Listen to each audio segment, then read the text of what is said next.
The way that street games helps us to increase activity in disadvantaged communities is all about building on the local assets of a neighbourhood. We don't go in and say do this, do that and do the other. We work with locally trusted organisations to develop a way to engage people who live there in doing more physical activity. So it could be a summer holiday programme with lunch called Fit and Fed. It could be a weekly teenager session. It could be any kind of activity that those organisations say that their neighbourhood needs.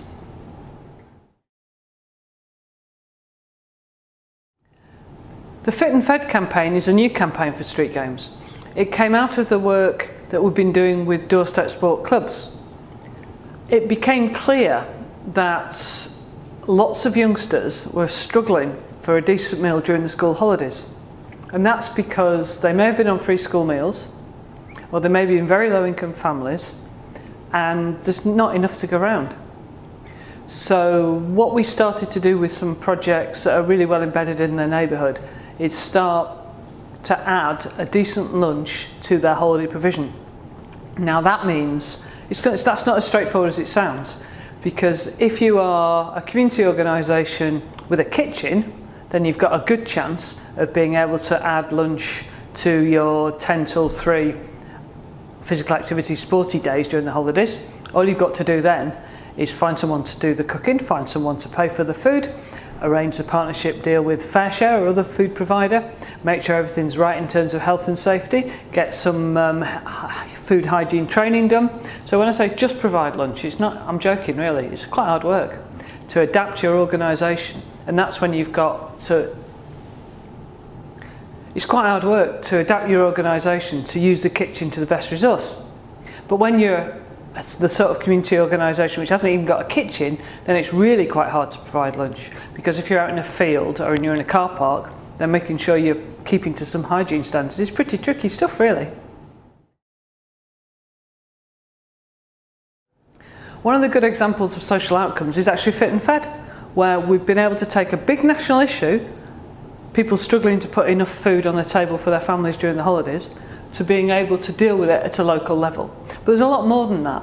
So for instance, we've found that the young volunteers who are all recruited from the neighbourhood tuck in nicely with a good worker in the community project that's part of the network, and they learn and they grow through that affiliation. So for instance, we found that where youngsters who are neat volunteer a lot with their project, they formally sign up to do a 3-month full-time 30 hours a week type of volunteering pre-work experience, they will grow immensely in ideas of self-esteem, belief that they can make a difference, belief in their own confidence to learn new skills, and so on and so forth. All those really good components of a strong personality who can make decisions for themselves, make good decisions for themselves, can be enhanced by that kind of affiliation with a tight project.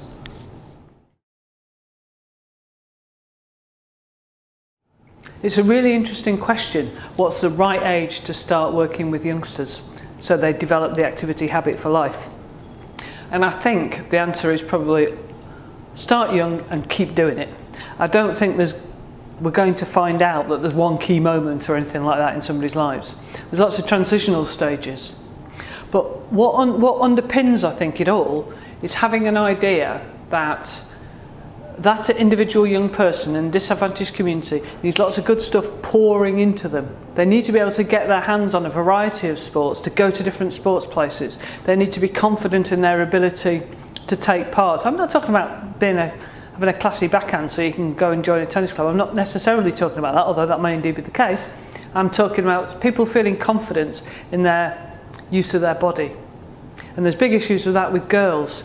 We have to help girls in particular to come through as they're growing up, not to adopt a pose that's not a pose.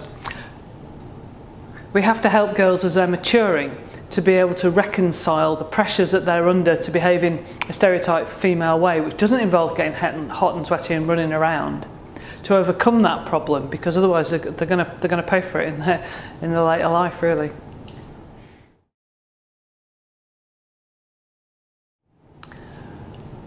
The way that Street Games likes to organise is to pull together all the organisations in a patch that share a common concern, and that in this case is going to be how best to use the assets of this neighbourhood and that neighbourhood and that neighbourhood which are contiguous to provide a really good offer for all kinds of young people who might, for instance, want to join a proper football team and play 11-a-side matches. Couldn't imagine anything worse than joining a proper football team, but really fancy the idea of multi-sport sessions down in the youth club, or who want to, for instance, go to the gym, learn to use a gym. So we'd want to get together all those organisations with a stake in the rates of physical activity for young people, bring them together in a cluster so they share. So you can share top tips, bad ideas, maybe a leisure card, developing something locally like that, plan the training of the workforce together, plan competitions, tournaments, festivals, parties, events, trips together, and also work out a really good plan, I guess, so that anyone who wants to volunteer who's from that neighbourhood gets properly supported so they have a really good time volunteering.